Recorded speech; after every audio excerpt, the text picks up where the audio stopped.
Hey everyone, Christine Lozano here. Thank you for joining us on Why with Christine.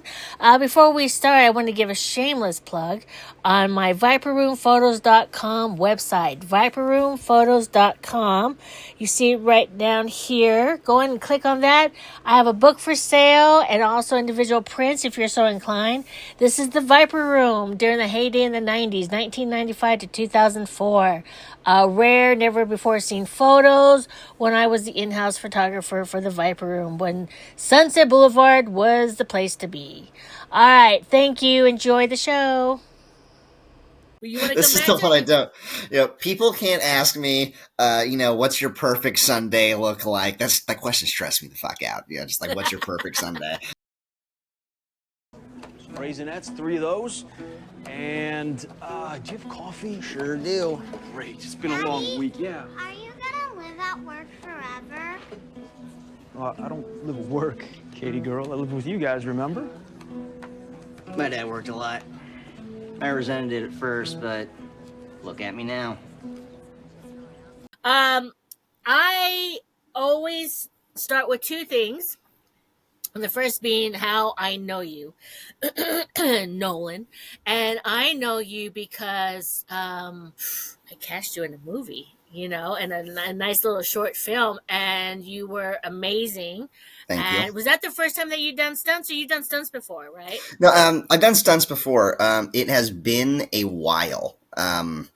The last stunt role that I had on camera was for an Amazon commercial, and I actually broke my ankle on the set when I don't think you can find this commercial anymore, even so. I don't think anyone's gonna get in trouble, but I asked if I could have like 5 minutes to like make sure that a thing they asked me to do was safe, and they said no, and then I broke my ankle. So Oh my yeah, goodness. yeah. Oh, So wow. whatever that production company is, I guess it's Yeah. bygones Holy now. crap. And then the second question I ask everyone is, what was the first film you first saw when you were however old in the theater, and does it still hold up? Oh, absolutely. It was actually my favorite question of all of them. The first movie that I saw in theaters, I actually have very vivid memories of it. It was the 1997 re-release of Star Wars: A New Hope, the special edition. Uh, I was not three quite yet, I think, by that point in time, and so I couldn't read all that well yet, and so I remember my mom reading the subtitles to me when it's Han and Greedo on the screen. Who was your favorite character? Did you Uh, dress up? I've dressed up as different characters over the years. Lots of Halloweens, a couple conventions. I never actually dressed up as my favorite, which is R2D2. But might be a fun idea in the future. Okay. We're gonna go and we're gonna talk about the acting, directing kind of skill set that you have. I saw, I saw that film that you directed, and first of all, you're in my wheelhouse. It has a very Christopher. I love that just sort of mockumentary everything that Christopher Guest film. Oh my gosh. And people tell me to watch your stuff all the time. As I'm sure they do you, and you're like, oh sure, and you're just like, let me just hit play and let me Hmm. go get some coffee, but right away, it's so good. It's so good, and very rarely will you find. That sounds horrible, but it's true. I mean, you give someone a camera and people think they can fucking, They're hard. they're Short films Spielberg. are so hard. It really is. To me, it feels like it is easier to get someone to watch a 2 hour movie than a 15-minute short film. And for whatever reason that the human attention span works in those specific intervals, I Yeah. couldn't tell you. But it's like Yeah. like, it feels like part of the point of making short films is to prove that you can do something really hard and that probably won't be good even if you did a really good job at it. So then maybe you can make one people actually want to watch. Short films, I think, for any aspiring director is so important to do because it is harder because you have to have this much content in this amount of time, but Mm. also doing any type of film is hard, as you probably know. Getting actors, um, and I can say this because you're on the other side of it too. But getting actors is like hurdling kittens. Mm. It's like, no, I can't do this. I can't do this. You're like, nah, It's um, the worst. it's it's it's a technique that needs, a certain person can hone in on. It's definitely a skill set, to get 5, 10, 17 people on a one place at one time, and then getting a great crew, man, getting a great sound. To me, it's the crew, and then it's the actors. I'm sorry, but it's the crew, and, and right? I mean, No, you're not wrong. I've been an actor since I was 12, and I've only been on the other side of the camera much more recently in my life. And I very quickly learned that when we're putting a film together, that having the right crew for the job is the first, second, and third consideration. I think I've um, actually been really fortunate in that aspect with the crew, and especially with the with the director of photography position. But just with all the key crew positions, I've been fortunate enough to know a lot of really talented people, and so mostly that I've met in college, some at Second City Hollywood after the fact. Just there's so many people that I've met that I've been able to work with on these short films who, as opposed to making me learn the hard way because something went horribly wrong, it's, I had people who very quickly showed me that I could trust them oh, to that's good. do their job really well, when it otherwise might have been a disaster, and led to the film not working. And with the DP position specifically, especially on flipping the switch, which you were talking about, the one that we just made. My filmmaking partner JG, he is very passionate and very dedicated to the craft of cinematography, and so typically when we direct something together, this one I directed it myself, and he just did the cinematography. But typically, when we do co-direct something, I work with the actors, and he mainly works with the visuals, because that's how our band plays best together. Mm. And everyone just being able to do their job really well has led to better and more consistent work than we honestly have any right to have been able to do with as new to the game as we still are. What's a unique perspective your acting background gives you as a director? Hmm.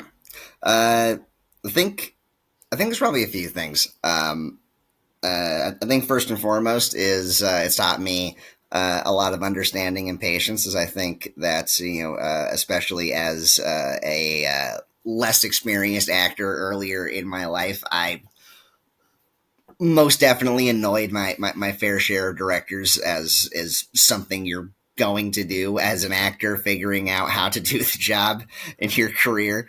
And so now, if I find myself in that position the other side around, I can I can put myself in that perspective where he's like, oh, this is what that was like, let's exercise some patience. In other ways, it's in ways that actually informs like the craft of directing. Having an understanding of how the actor more than likely worked through the script, assuming that they do their script work, you know, gives me a common language to be able to connect with them on. It's also possible that I'm just really spoiled with the actors that I work with, because I'm one of those directors who typically works with a core group of Mm-hmm. actors from one project to the next. Hmm. many of whom I've known since college or just after. And so I have a shorthand that I'm able to use with these people very effectively. And I know that not every filmmaker has that, that privilege. I have a community. You have a community. Having that community is so important that you can handpick your actors. You know, Mm, I mean, one of the things when I was casting the film, I brought in people I knew, and one of them was Catherine. You know, mm, and she's great. it's good. It's good just to have people that you just like I know can just do it. And then when you meet people too, that's amazing. Like yourself, now you're in my my hub. You're in my hub, Nolan. Happy to be But here. I think I know the answer to this, but tell me, like being an actor first, does that help you with directing? I mean, how does it help you? How does it bridge the gap? How does that Def- it definitely does. I think that that working as a director has actually helped me more as an actor than the other way around. I think because I know that I still have a lot to learn. I've just been doing acting for so much longer than I've been working on the other side of the camera. And so I feel like most of the time that I step on set, I'm still learning something new every single day about mm-hmm. how I can be doing the job better.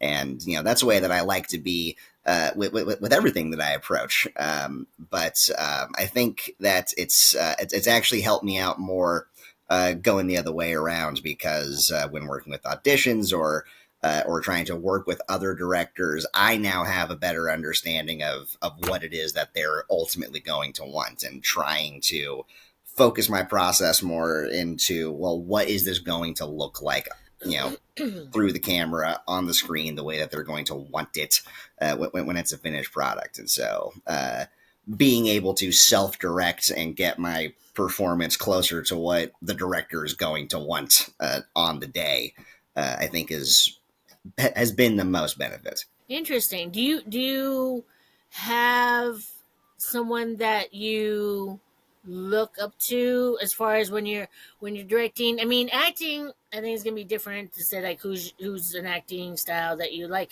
but directing. I mean, you have so many different types of directors. You have the Woody Allens. You have the Nolans. I mean, like do Mm. you do 1,000 takes, or you like okay we gonna do 2 takes, or do you just like hey let's see you improv first? Are you like the Ben Stiller type, or what kind of director are you, and who do you look up to? Who's your favorite? Man, there's so many different filmmakers that I look up to for a lot of different reasons. I think the shorthand, or sort of the short list of people just off the top of my head of filmmakers be Kevin Smith, Judd Apatow, George Lucas, Quentin Tarantino, uh, and I think what they all honestly have in common is that they make things that only they could make. Uh, Uh-huh. you know, uh, every one of those guys, it's one of their movies. But as for what do I do? My biggest thing is collaboration. Has always stayed with me since I started off in the theater and sketch comedy and improv, and it goes back to those extremely talented people that I'm really fortunate to be able to work with. I know that they all have something really valuable to offer, to the movie that I'm trying to make, to make it the best it can be. That's why I asked them to do the job with me. Getting all of those people to contribute their creativity and their ideas to what we're ultimately trying to make. I feel is the best thing that I can do as a filmmaker. Mm-hmm. We don't do a lot of takes when we're on set, mostly because we don't have the money to do a lot of takes. Right. I think that if money was no object, we would probably do the one scene a day. And get everything exactly the way we want it. We would Mm-hmm. get the hand drawn storyboards taken care of exactly the way we want them. So we have a rule on set: it's 3 takes, moving on. It I love it. I yeah, love it. Yeah. it sets I a sense of love it. stakes, and I think discipline on But set. man, you know what? Studios are gonna love you when you get big. You're just like, dude, this guy can do it. Because no, I'm serious though, because it's gonna be in your core system. It's like I'm used to doing this, and you're gonna get, or you are, so good to being like I'm gonna get it by take three. We are gonna get it by take three. Mm. And that's a good trait to have, man. It is. Because no, when you got people paying, flipping the bill, not you, but when you have people flipping the bill, they'll be like, I like Nolan. I like Nolan. That's Yeah, great. because That's you got awesome. people, and also actors too. Look, as an actor, speaking to an actor, no one needs more than, let's say, 5 takes. Then you're done. You're done. Mm. If you can't find it within that time, you need to go reassess things. You need to just go take a break and think about it. But this, 50 takes and crap like that, it's like you haven't done the work yet. Yeah, I I actually don't even truly. do more than 3 takes for auditions anymore, just because like after doing that on set for so long, I know that if I've done the actual work I'm supposed to do with the script before going on set, before doing the audition, then I know that beyond anything technical that's outside of my actual control, after 3 takes, odds are that there's going to be diminishing returns on this unless they're looking for something so extremely specific. You're talking about self taping? Is that Yeah. what you're talking about? Yeah, yeah. And that wow. I'm gonna lie. I need to practice that rule, because that's a really good rule, because it's like self control. Yeah, you can't be like, okay, come on, we got it. Let's do it. Because you're not gonna have that. Um, what's the word? You're not gonna have that luxury when you're walking in the room. I definitely miss doing more auditions in person because it's easier to get the casting director's opinion in the moment, try to adjust to them. But again, self direction is a really important skill for actors to be able to work on, and so you know as much as it gives me the warm and fuzzies to be able to make the No, casting but table laugh and know that I did a good job, be able to pat myself on the back on the way home. I don't think there's anything wrong with trying to get really good at self tapes and just yeah. getting that craft down to the point where you can give a consistent quality product when you have to. All right. Interesting question. Now, and I said fictional as opposed to non-fictional, because non-fictional, but if you could swap lives with any fictional character, Nolan, who would it be? That, I think, was the most difficult question to answer for Really? you. Because, well, I started thinking about, well, who are the fictional characters I like? They're all guys who are having a really hard time, and that's why they're in a story. And so, I don't know. Maybe that puts things in perspective. There's not a lot of fictional characters that swap myself out with. They're having a worse time than I am in a lot of areas. Um, but I don't know. There's You want to come this is back the to one I me? don't. People can't ask me. What's your perfect Sunday look like? That question stressed me the fuck out. Just like, what's your perfect Sunday? I could do a lot of stuff. Oh my So, god. fictional character I swap myself out with. Oh man, being Luke Skywalker would be cool. And my family gets blown up, and I get my hand cut off by my dad. I don't think I want to do that. I really like Batman. I can be a billionaire. My parents are dead, and I've got all this psychological trauma. There's, yeah. You're like, what okay, if you look at it that way. Hey, but you got great gadgets. Come on, no. Hey, I had someone tell me King But, Kong, so I mean, the gamut all is right, out there. all right, boom. All right, I got one. Marty McFly. If I could switch my life to fictional character, I'd pick Marty McFly. He shows up, he makes everyone's life around him better. He looks cool. He rocks out at prom. Uh, Probably skip the stuff where his mom tries to bang him. When he gets home, he even he even gets back home and they've recast his girlfriend. So uh, Did they? Oh, in the I second know. movie, yeah, they They recast her, I think. Oh wow! Well, you know who? I'm sure you've seen who was supposed to be Marty McFly in the beginning. And they switched him out. Eric Stoltz, the guy from Yeah, Mask, right? Yeah, yeah. I've seen that test footage. It's a very different feel It's to it, very and different. That was a good answer. Um, but describe your approach to prepare for a role when acting. What do you do? What do you do, Nolan? You said you went to Second City, right? yeah, Second City Hollywood. Second City Hollywood. Um, I did a crash course at Groundlings, and that shit was hard. Um, it is, man. Improv is no joke. It's No, boom, boom, boom. So, tell us a little bit of your secret. yeah, totally.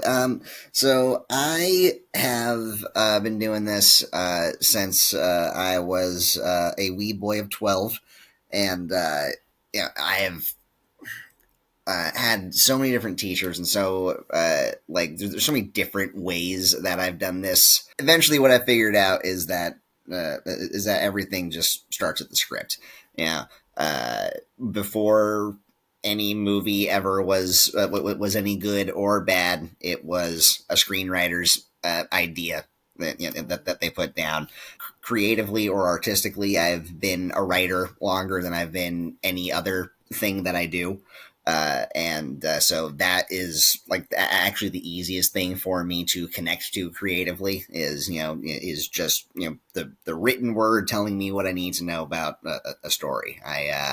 When I'm approaching a role for acting now in an audition, or if I'm lucky enough to get onto set, then I go in with the assumption that everything that I need to know is going to be there in the script for me. That doesn't always turn out to be true. It turns out a lot more directors ask for improv now, which is something I'm prepared for. And then there's I've even been fortunate enough where there were directors who added new stuff for me to do into the script on the day. And all of a sudden there's new stuff for me to work with, but that's part of getting that experience and being able to both improvise and connect to what's scripted. I tell people, hopefully in a way that doesn't sound pretentiously, that I kind of go with the Bruce Lee method for whatever I can. It's to learn everything I can, absorb what's useful, and discard what isn't. At this point in my life, what I found to be most useful is so much script analysis that I know everything that the writer, and then at that point, hopefully the director, needs me to know about the character and the story that they want this character to help tell.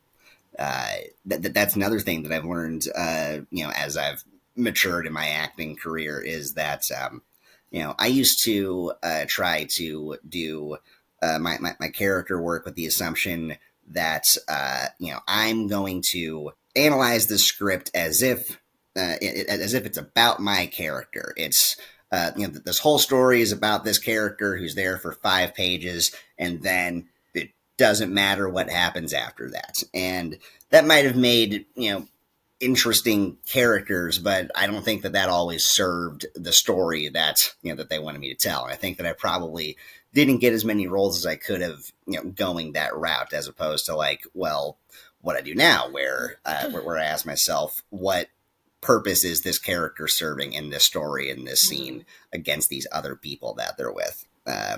And so, again, having it all come back to the script, the way it's written in its entirety, is the thing that I keep coming back most to in my preparation for any role, is just, what did they write for me to do? Yeah, and I keep thinking too. Improv is such a good thing. I mean, because you don't know what's going to be thrown your way. I got on this movie called Glory Days, and I was Frank Stallone's secretary. Mm. And yes, Frank Stallone, not Sly, but Frank. And I had everything memorized. We were shooting on Hollywood, somewhere in Hollywood Boulevard, and you're outside. You got the shakes you're trying to do. Everybody's Yeah, going yeah. crazy around you, and then the director comes and he's like, you know what? Throw it out the window. Because I think someone didn't memorize his lines. So, I'm not gonna say who, but seeing that was but and he's like, just throw away the lines. I want you to improv. Just go in there, and I was like, so I'm like, of course, when the director's there, you're like, yeah, okay, cool. But when he left, I'm like fuck, because you spent time on this shit, Right, yeah. you spent time on this. So I was like, fuck, what do I do? So It's just the job. I was just like, you know what? You can't be anything but Christine. Just give him what Christine would give him, and Mhm. ah, For flipping the switch and a lot of the other projects that we've made is actually pretty unique in that aspect specifically. We keep talking about improv, and you mentioned Christopher Guest earlier, and uh, about 98% of the dialogue in flipping the switch is improvised. Uh, what? and Oh it's we did amazing. a feature film called Garthwaite.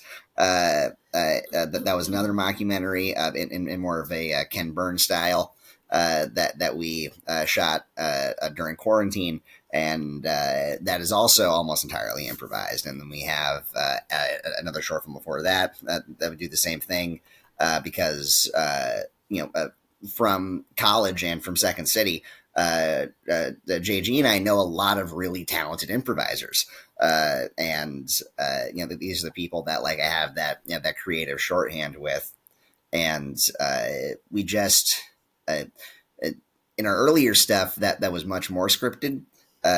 We whenever we had extra time, we enjoyed doing the Judd Apatow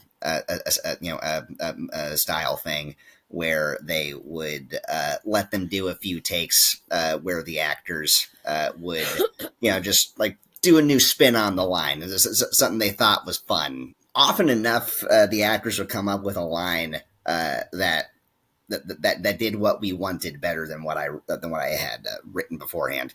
So even when I bring on someone new, they're also typically someone I know. I don't really put out casting breakdowns for my stuff. It'll always be someone that JG or I know, Okay. or because there have been times where I hired people I didn't actually know, and it was the only guy who was ever 3 hours late to set. Uh, uh, yeah. So again, I'm very spoiled with the people that I work with. There's a reason that that I know like 10 people in my life, and they do everything with me. And then are you a big table read guy? Because I love my table reads. Oh yeah, But we're super big on table reads for the things we actually have scripts for. The thing is that like the stuff that we actually have a fully written script for is something that is like prohibitively expensive for us to shoot ourselves, and so that's the stuff that we have spent years writing and rewriting, like a whole stack of screenplays that are still ready to go, and the stuff where it's like, hey, let's get weird and write a 10-page biography about this president who didn't actually exist, and that's and that'll be our script. But flipping the switch, since I didn't actually answer your question about like did I give them like did I give these people how much free reign did I give them? I wrote an outline for the story for flipping the switch, and just like this is what's going to happen. To these key characters in each scene. What I did was that I asked each of the actors is that I need characters to fill this, like to do this job in the story. Uh, and I asked the actors who I knew had experience with with this kind of work because they had just done it on a previous movie with me to make whatever character they thought would be the most fun. When I became an actor, I never thought I would be a director. And I especially never thought that I would be the weirdest director that I can think of. I don't know anyone that gets onto set without a script and it's not a disaster. Yeah. But yeah, but like for Garth Waite, it was a 10-page biography of a guy. That we had everybody read and then make a character from a part of it that inspired them. For Flipping the Switch, it was much more structured. It's here's how every scene's going to go. Make characters that fit in this scene. So you're talking about like me being a good director, and I was like, I don't know, like, am I a good director? I feel like I just like let some improvisers do their thing. It worked, yeah, but you have that instinct to do that. You have that's what being a good director is instinct and eye, man. It's a good eye. You have an eye. You see something, you're like good, and the 3-take rule, whatever, which I love, and I'm going to steal from you, but Thank you. yeah, I mean, being a director is you have to have the eye, and you and the DP and or your partner, you guys, you work well together, and it works. You see it in the work. So that's, whether you think you are or not, you see it in the work. And sometimes, again, like what this is for, this whole podcast is you have me looking in. You're in it. I'm outside. No, seriously. Sometimes it's like objectively, you have someone going, "Oh fuck, this is good." You're like, oh, I do this every day. I'm just trying to make it, man. I'm just trying to do it. But I'm here to tell you, you're doing it. You're doing it, and Thank you. I'm here for it. So, is there something that you want to do that you need to do before you croak? Man, I would love to have like a more evolved answer than this. I feel like people are going to think, "Oh, it's super basic," but I don't know. I would love to play a superhero in my career before I die. What? Okay. I have been a avid collector and reader of comic books since I could read. The art form of comic books taught me a lot about making movies, even from a very young age, because you're reading a comic book and that's basically a storyboard, and just passively learning so much about shot composition and making a shot dynamic, efficiency in dialogue and storytelling, because a comic book has to be done in 26 pages, then you have to start it and end it in an exciting and memorable way every time, because you got a month to come back and get the next 26 pages. And so everything everything that you should learn about making a good short film is in a comic book, being one of those characters would mean a lot to me in my career. But at the end of the day, my goals as an actor are, I don't think, any less lofty, but much less specific in what do I want to play. I want to play. That's it. I just want to keep doing it, man. I want to do something new, cool, and different all the time, because that's what's cool about this job. It's the best job in the world.